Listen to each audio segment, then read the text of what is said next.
G'day!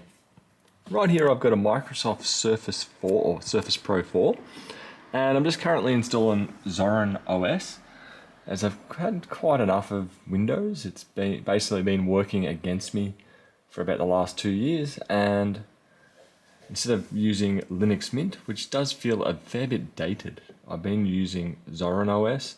One other advantage I found is once this is actually installed, the touchpad on here does actually work, or at least on the Surface Pro 3 that I reinstalled earlier.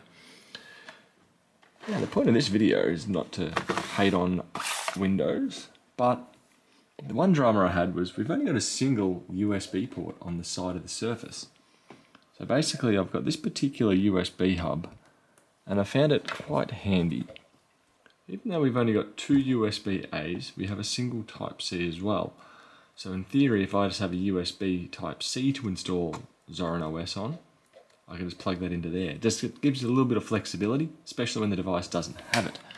But for me to be able to actually install here, I found that if I plug the keyboard on, or at least the aftermarket one that I had, the keyboard didn't work during the installation phase, so I still had to connect up a USB keyboard. So one tip is when you're going to install, do have a USB hub and do have a hardwired keyboard.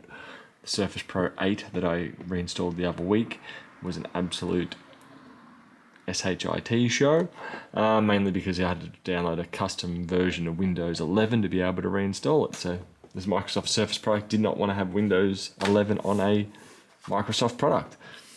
But I found this to be quite handy, especially on these older devices, especially with the bonus of the Type-C plug that's on there as well. Anyway, hopefully that little tip might help you when you're reinstalling a Surface Pro with some form of alternative operating system. That will do for today. Bye.